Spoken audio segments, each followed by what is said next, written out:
I just So did Miss Doig tell you and everything then and brief you? I've got some bits and pieces in my head, some bits which you'll need to explain to me.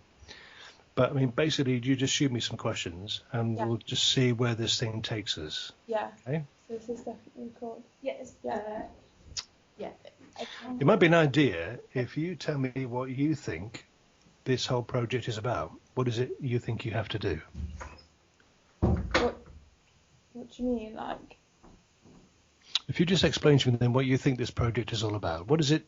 What products? What actually have you got to make? We've got to make a short film in a documentary style. It's got to be about 5 minutes long. Okay. In addition to that, we've got to do a radio advert, just one single one. Right. About a minute and a half, I think. Is that about right? A minute, yeah. And then along with that as well, we've got to do a poster for our documentary that we're creating. Yeah. And obviously all that's going to be based around our topic, our narrative of our documentary, which is to do with the fast food. Yeah, was it to do with the fact that the government keeps on changing its mind as to whether we can eat fat or not? Was that the thread of the idea? The first it was kind of exploring about fat and kind of how this youth represents the youth culture nowadays, and then we kind of will go on to say, well, wait a minute, is fat good? Because there is constantly ever-changing advice from the government. So. Right. So what do you want your audience to do? How do you want them to react? We want them to kind of question it themselves and think, well, what am I being told? What is the actual right answer, sort of thing? Okay, right. So we'll come back to this in a bit then. You've got some questions, haven't you? Yeah.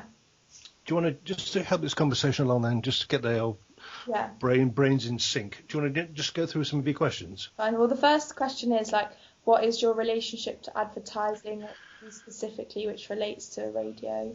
Right, okay. Well, I'm an ex-BBC person, so advertising obviously is not part of that. But trails clearly were. And really an advert and a trail is essentially the same thing. It's about trying to get people to do something, isn't it?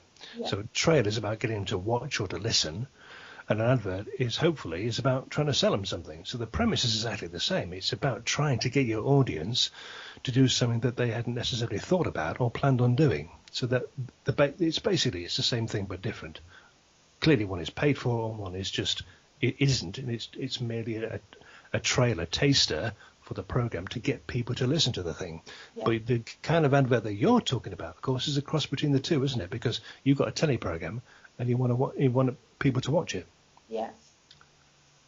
So would you maybe suggest include some of the things from the documentary in the radio ad? Sorry, can you repeat that one? Would you maybe say include some of the things maybe in the documentary in the radio advert to, like you said, encourage people to watch it? Sorry, it keeps on dropping out a little bit, but I think what you're saying is, would this advert encourage people to do that? Yeah, if we included some of the sounds or footage or interviews from the documentary in the radio advert. Well, I think you'd probably go a bit further back down the line, really, and think about who exactly is your audience and who are you pitching to and how you're going to deliver this thing. Yeah. So before we've got delivery of what's going to go into this ad and what's going to go into this little piece, you've really got to think about who it is that's going to be on the receiving end of your program. Now, as I understand it, your main demographic is a kind of 35-year-old, super cool, trendy London urbanite. Is that right? Yeah, that's right. Okay. Whereabouts are they? What do they do? Where do they go? What do they eat? What do they watch? What do they wear? Where do they shop? Yeah. Me too. The first thing I would do, just to go back to the beginning, guys, the first thing I would do if I was in your shoes is create an avatar. And by that I mean I would want to know exactly who this person is. As I just said to you, I want to know where they go. I want to know what their entertainment is. I want to know where they are on the internet. I want to know where they shop. I want to know what they eat. I want to know what they drink. I want to know what music they listen to. I want to know every single thing I can about that person. I need to build up a complete profile of a typical watcher of this program of yours. I need to give them a name. I need to know exactly what this person is about, what they're thinking at any point in the day. Okay? So whereabouts are these characters on the internet? How are you going to get in front of these people? Where are they sitting, do you think? Are they a Facebook audience? Are they Instagram? Are they Pinterest? Yeah. Are they on Tinder? Whereabouts are they on Debenhams? Whereabouts are these people? We've still got our waiting task to do, audience profiling. We really do like go into deeper depth of who our audience are. So we'll definitely do that when we do that. Because you can't really make your advert until you know exactly and even think about how it's going to be compiled, or what kind of content you're going to put in there, and how it's going to be treated, until you know exactly who it is that you're talking to. Yeah. Because can you see what I mean? Because if you just go out and create an advert, okay, then it could be the way it's delivered, the kind of whether it's a male or female voice, as you put in one of your questions, the treatment you give it, that could all be completely meaningless because it's just not on the radar of the people that you thought you were talking to in your demographic. Yeah. So you've got to go the other way around first of all, really, before you start thinking about, well, should I have that in the advert? Should I have that kind of treatment? Should I have music? Should I have not music? What kind of music? You can't know that until you know about this person. Yeah. Because you need to create something that they feel familiar with. Yeah? Okay. Yeah. Okay? I'll give you a really easy and obvious example of this. You know music that plays in shops? Yeah? Shop radio. Okay? You can go into all kinds of different shops these days, and there's music playing in the background, and quite often they've got their own branded radio station. So it might be Radio Asda, it might be in that particular clothes shop you go to, it's that sort of music. I mean, Lloyd's Pharmacies, it's that kind of music.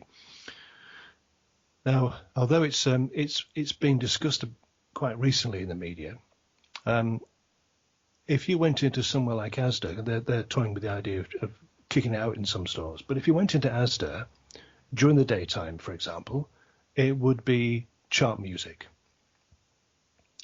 Now, why would it be chart music in the daytime in Asda? You tell me. Maybe the younger people tend to go during the day. Well, they're in school, aren't they? Or they're in college. So who is it? You're right. You're in the right area, but who specifically is going into that store at that time? Do you think? 2:00, 2:30. Like family, maybe. Family? I don't. What about mum? Young mum. Yeah? Like mums that don't work. Young mums, yeah, young mum with children. Okay? So she's got in her car, she's been listening to music at home. She gets in the car, music's playing in the car, and the music that she's listened to at home and in the car is now playing in the shop. So why would that be important then? Creates a certain mood for. So say again? Creates a certain mood for the shop. It's like continuity as well. It's a continuity. Exactly. There's no surprises. There's no great shocks. So what I'm hearing is what I've heard all the way along. Yeah? There's no surprises. Okay? On a Sunday morning, it might well change because that audience might be a slightly older couple. So it might be 80s music, etc., etc. Now, that's what I mean about pitching a particular kind of output, if you like, or content at a very specific audience that you know in advance is sat right in front of you. Yeah? So if you want to start making that advert, you've got to give them something that's in a treatment that they would expect to hear and to see. Yeah. So you'd be kind of wasting your time if you just start bunging a load of stuff in there, lots of clips from this and that and the other. If you don't know, that's how they would generally accept that kind of information. So you start with, who is that person? What do they watch? How do they watch it? How do they listen? Whereabouts are they? What do they do? Yeah? Yeah. That's how I would do it if I was in your shoes. Okay? Yeah. Then I can be fairly sure that when I've made my advert, I've done the best kind of thing. And even your program, I've done the best kind of thing that I can do because I've pitched it in a way that they will get, they will understand. There's no surprises, no shock. I'm talking to them in their language. I'm giving them the kind of graphics and the kind of language and the kind of footage that they would expect to see because they've seen it somewhere else. They've seen it when they watch that video sequence on that blah, blah, blah, on those YouTube videos that they watch. It's something they're used to. It's something that they're used to, yeah. Yeah. So You want it to stand out to them is to be an advert. It's just easier to consume, isn't it? Yeah. But like if we wanted them for it to be different and them to like think secondly on it and yeah, I mean there's no reason why you can't.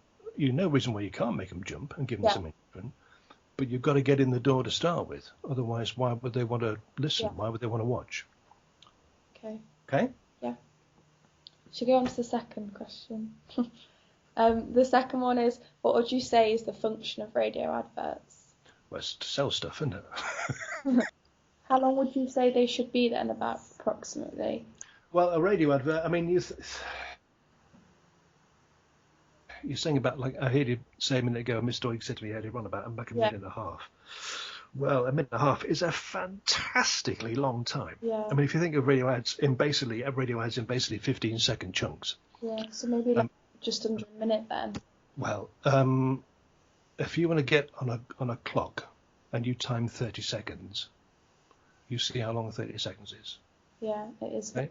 I haven't got a clock in front of me. It's got a second timer on it. But 30 seconds is forever. Mm. And who is going to listen to that if it's a minute long? No, especially like our target audience are busy and. Yeah. Well, how are they? And how are they? Well, yeah. I mean, how are they going to listen to it? Of course, is the next question that comes after that. But I mean, you're going to sit and listen to that for an hour, for a full minute? I don't think so. Yeah. Okay. Just don't think so. I'm just saying that in the real world, 30 seconds is quite a long time. Yeah. No. Yeah, it is. So, what kind of radio station could our radio ad? Like we said, where would it be featured? And where would it? Well, we'd know that once we knew our avatar, wouldn't we? Yeah. Because our research will have given us some clues as to where these people consume their information and their music and their whatever. So they're probably, this 35-year-old London urbanite, he's probably a Spotify person, isn't he? Yeah, definitely. Yeah. Does he listen to the radio at all? Probably not. Don't know. Does he listen to any terrestrial radio? Does he listen to Radio 1? Probably not cool enough for him. So where does he go to? Does he go to one of the millions and millions of internet radio stations? What kind of music do you think he's going to like? Don't know. If we know what music he likes, we've got a better idea of knowing what kind of radio station he likes to listen to. Fairly Yeah. new and recent, but not too young because they're still quite intelligent and older. He's not a Taylor Swift kind of guy, is he? No, yeah, exactly. Okay, so I wonder who he likes then. Mumford & Sons. Say again? Mumford & Sons. Maybe. Yeah, maybe. Maybe. Yeah. Yeah. He's maybe a bit more Glastonbury than Download.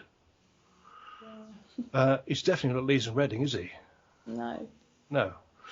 So again, we in that research for that avatar, and we know a little bit more about what this person, how this person ticks. We'll have a better idea what kind of music they listen to, or whether they like speech, radio. Are they a news kind of junkie, or not? If they are, fine. But do they listen to any kind of terrestrial radio at all, or is all their consumption on the internet? Because they may well be able to listen to some internet radio work. It's possible. They may well listen to some of their internet radio as they travel on their hour-long plus commuter journey across London to get to work. But we can be fairly sure they're probably not listening to any terrestrial radio. Yeah. So we need to know what internet stations they listen to. Yeah, so Okay. regarding that and our audience, what time of day would you probably say would be most... Well, again, see the crowd that you're talking about, they're probably in the office fairly early, and I bet they probably don't leave much before 6. Yeah. And then they've probably got an hour and a half or so of commuter travelling back. Yeah. So that maybe is your time. So earlier in the morning or later on in the evening. Yeah, it might be that commuter. It's that travel to work time, isn't it? Yeah. So it might be, 7 o'clock in the morning till 8. It might well be 6:30 to 8 in the evening. Yeah. Okay. But if they're the sort of person you're talking about, they're probably in a bar or whatever at night. Yeah. So they ain't listening. Yeah, so not too late. No, because they're not listening. Okay. So, and then what voiceover do you think it should be would be more for the male or female? There's a bit of a cliche here, but the cliche is that the male voice is allegedly gives it some gravitas. Yeah. And the female voice gives it some compassion. Mm. So female then would be more appropriate for our topic. That's going to be entirely up to you as to which one because there isn't a right and a wrong. There's a hunch to an extent, and because everyone's voice is different. So you've got some men with quite high voices, you've got some men with very deep voiceover voices, and you've got some women with slightly deeper voices. And it's not a coincidence that a lot of the women on radio, for example, do have a pitch that's slightly lower. And so it may well be that you want to have a voice that actually sounds like them. Remember, it's that continuity thing. Yeah. Yeah. My voice for the advert will be completely inappropriate. I couldn't work on Radio 1 anymore now because my voice sounds too older. But if I had a voice that's it sounds as though it might be around 25, 30, 35, and I am that age, I'm more likely to be listening to it. Yeah. Because it sounds like my mate. It sounds like somebody I've just met. Okay. So, do you also think we should have a jingle or something like that? Or I can't think of a reason why. Yeah. Do you think it's too maybe like cliche or something? Yeah. Raw? Yeah. Do you think there is a particular effective element in reaching out to our particular audience, such as statistics? Sorry, it dropped out again. Can you say that again for me? Do you think there's a particular element in reaching out to our audience, such as statistics or something like that? Statistics. Yeah. I think a big problem with that audience is they probably have made up their minds about lots of things. And they've got a lot of things on their mind. And probably fat isn't one of them. Yeah. Well, a lot of them will try and keep fit and are very healthy. They will, yeah. So they'll have already had a predetermined idea in their head, won't they? You're absolutely right. Quite a lot of the people that you're talking about might well be gym fanatics. Yeah, they probably don't have a lot of time as well to think about their diet if they're commuting, busy at work. No. So you could have, of course, the contradiction of these characters who go off to the gym, work out for a couple of hours because that's fantastic, and then have a cheeky KFC on the way home.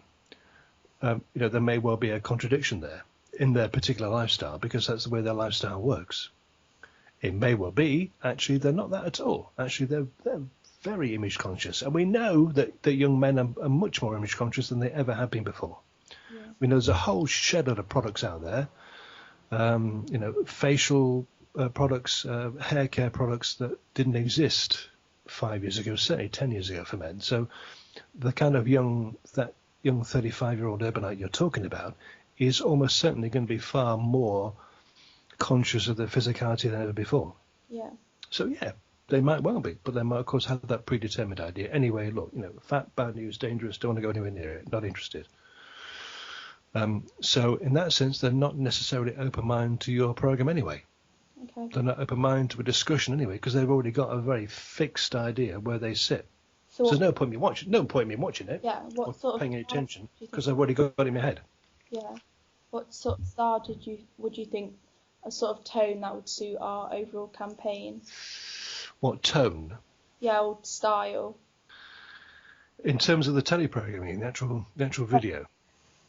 Yes, and no, the radio. The radio one, I think you're going to have to be pretty loud. I think, because you're going to have to fight for my attention. Yeah. Excuse me. As the listener, you're going to have to fight for my attention and make me want to listen to this. Because remember, if I'm living in London and I'm travelling and I'm commuter travelling, my head is full of noise Yeah. permanently.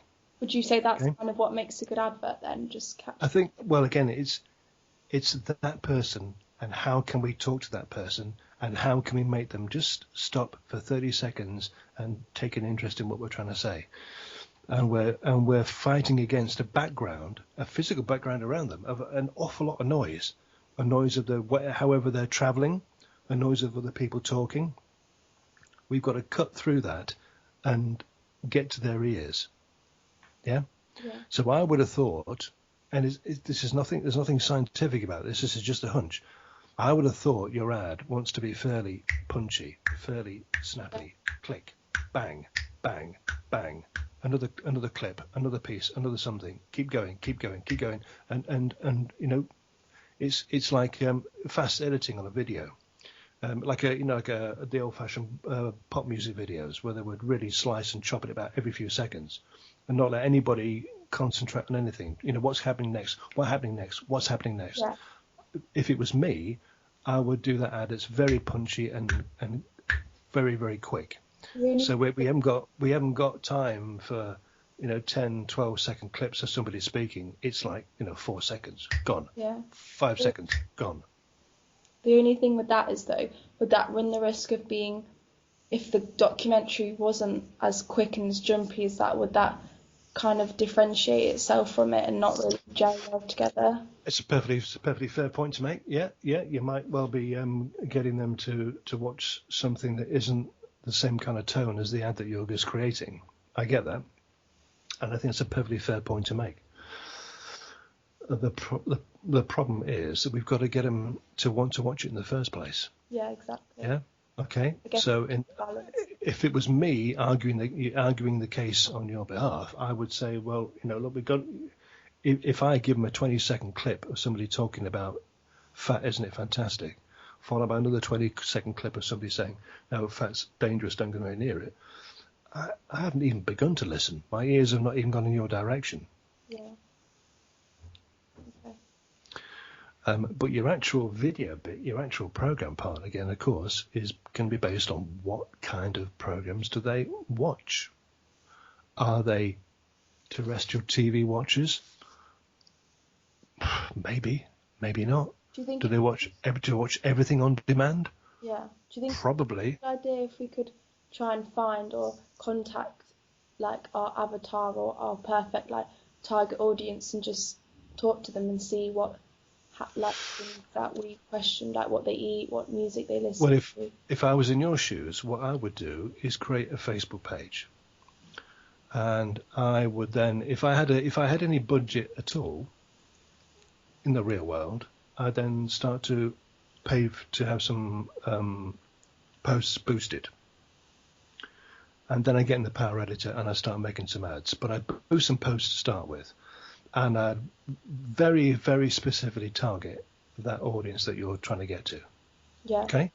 I'd look at what kind of blogs they might be on. What kind of blogs would these characters be reading? Could I get a guest blog spot? If these characters are really into the whole fitness thing and the whole food thing or whatever, what kind of blogs might they be reading So by you chance? quite a lot on social media and Yeah. internet. Can I? Because remember, the whole game is getting in front of their face. Yeah. They have no idea you exist. So you've got to stand in front of them somehow and say, just give me a few seconds of your time, I want to tell you. The benefit of that kind of stuff is you can involve that audience and they can be involved in the creation of it. So they can be involved in the creation of the content. So you start asking them, and in those posts that you're going to put onto your Facebook page that you're going to pay to boost, you're going to say, this is our idea. What do you think? Yeah. Tell me what you think about this. I found this great idea. I'm not sure it's a good idea or not. What do you think? Inviting responses all the time. Yeah? Yeah.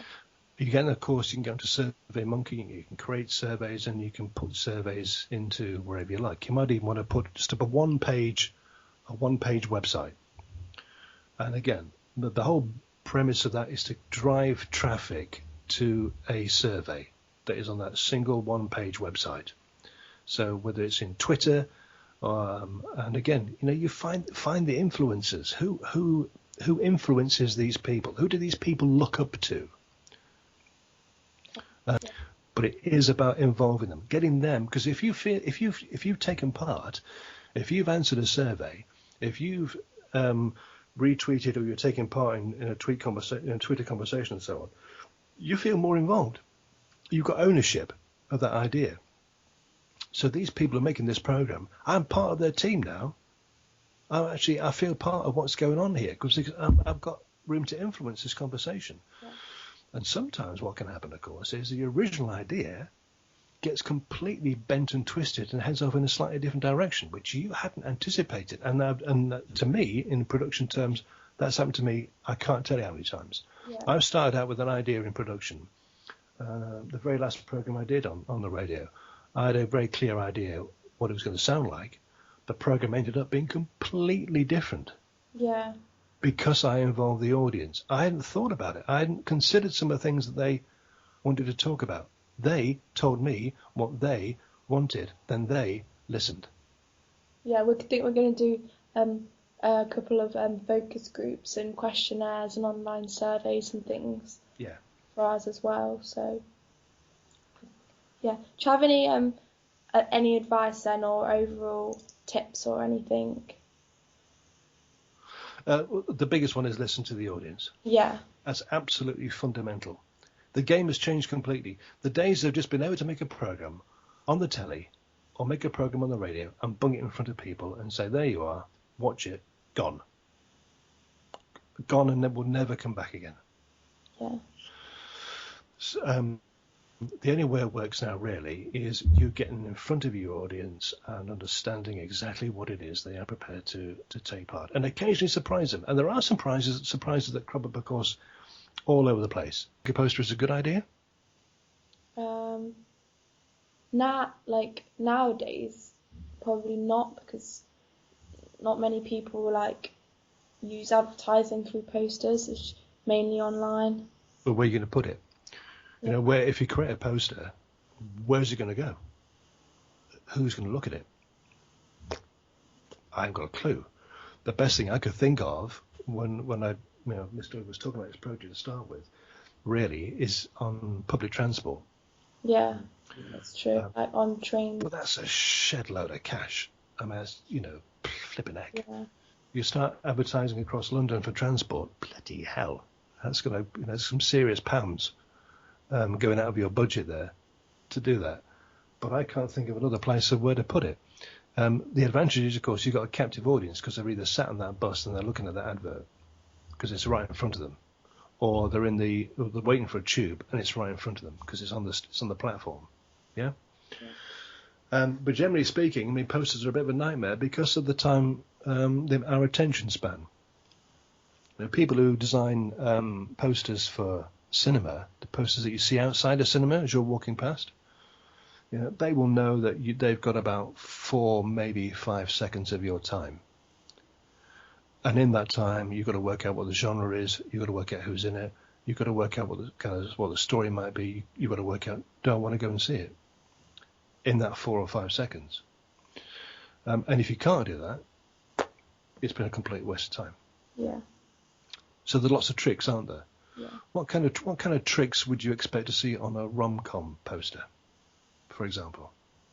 Maybe names of actors, famous actors, large pictures. Colourful stuff often red. It could well be, because we tend to associate red with love, don't we? So hearts and red roses and all that kind of stuff. A lot of rom-com ones, of course, are really quite white. There's quite a lot of white background. And there might be someone with a smile on the face, and there might be a picture of this young man and this young girl or whatever. So we get a clue very quickly. It's about those two people. The story centers around those two people. If I was creating something like, Die Hard 43, what would I expect to see on that poster? A lot of dark colours. Yeah. Yeah, explosions. Explosions, flames, guns, helicopters, Action. all that kind of stuff. Yeah, all that kind of stuff. But I can get that in seconds, can't I? I can look at that now. I've got it. 2-3 seconds. I've got it. So again, that poster has got to deliver me something I can understand very, very quickly. You've got matters of seconds to get my attention. Website design, homepage, you've got about 5 seconds before I've clicked off with my mouse. And of course, the words you put on that poster gets us into the whole world of copywriting. And copywriting is a dark art in its own. Every single word on that poster has to count. So, none of this kind of, 3 exclamation marks, watch my program, it's great, 3 exclamation marks. Every single word that you choose has got to be there for a reason. Because if I can't get it in my head very, very quickly at a glance from your poster, the whole exercise has been a waste of time. Yeah. And would you say that's similar as well with radio advertising?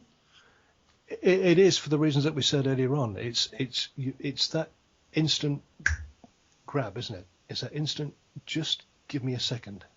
Give me a second, stay with me, and I'll just want to explain something to you. Just give me a few seconds of your time.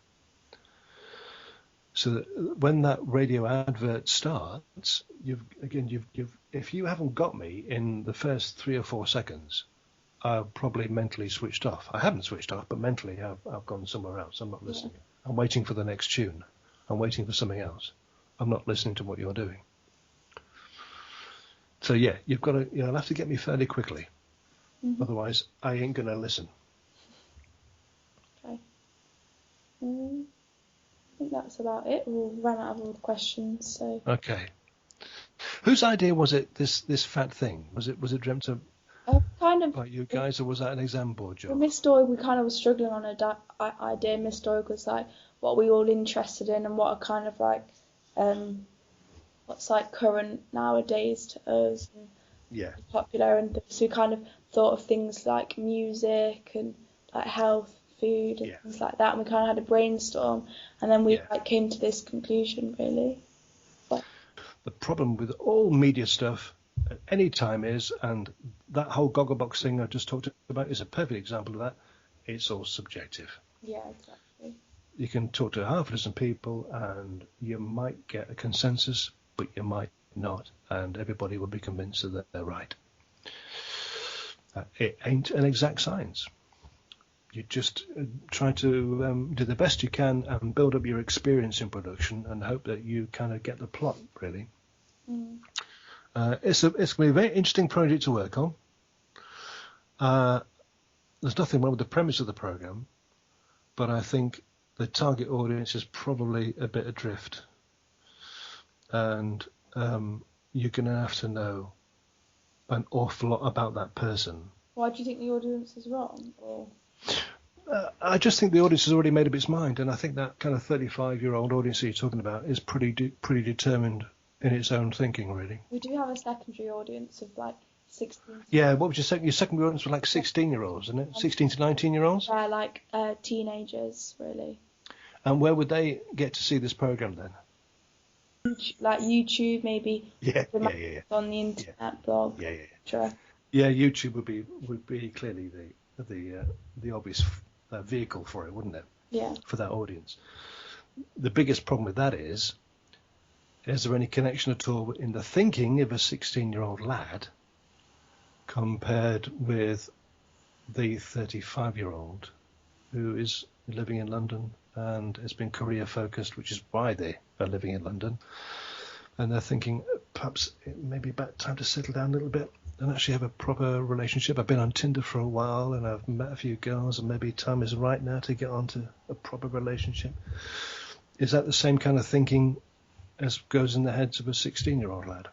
Well, I'd say part of it, yes, like quite jumpy, and like you said, we want something quick, so they're busy, something to catch their eyes in that sense. But yeah, they do lead quite different lifestyles, but that just means we have to do different things effectively the different audiences.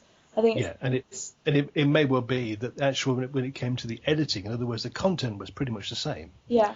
but the editing of it, the way it was finally produced, might be different between the finished video you're going to make for that cinema compared with the YouTube videos that you put out. Yeah, exactly. So the content will be exactly the same. It's the production, it's the post-production rather, that's different. Yeah. Mm-hmm. Yeah. Got any more questions? No, I don't have any more questions. No. No. Was that any help to you at all? Yeah, that was a lot of help. Thank you very much. Yeah. Okay. I'm hearing your voice a lot, Megan. Yeah. Was it any help to you? Oh, Over there? It was. You over there? Yeah. I was just listening. Taking it all in. Yeah. Taking it all in. Yeah. I'm not trying to be difficult about all this. I'm just trying to. Miss Doig knows that I'm a big fan of the real world. Yeah. And I'm a big fan of saying to students, this is fantastic. Yeah, it's great as a college project, but this is how it is out there, beyond those walls, doing it for real. Yeah. Because I think if you don't understand some of that, then the whole point of doing these sort of projects is a bit wasted, really. Yeah. Exactly. Otherwise, you get locked in a little bubble where you can do anything and everything's fantastic and everyone's brilliant and everybody says, that's great, that's fantastic. But if you're really interested in this as a career, then you have to start dripping some thoughts into your head that says, yeah, but if I did this for real, would it work? If I'm not sure, how can I find out? Yeah, exactly. Mm-hmm. So, Avatar first gang, Yeah. Definitely do. you want to know everything about this person apart from their inside leg. Yeah. Okay. Okay? Yeah. Brilliant. Thank you very much. Well, I hope it's been some use to you. Yeah, definitely has. Okay. Okay. If you want to come back to me at any point while you're doing all this, please feel free to do so. It's not a problem. I'm always happy to have a chat. Yeah, Miss Doig's given us your email address, so Yeah. we might. You email me whenever you like. Yeah. You can talk to me on here wherever you like. It's not a problem. I'll always help out if I possibly can. Okay. Brilliant. Thank you. Thank you. Okay. My pleasure.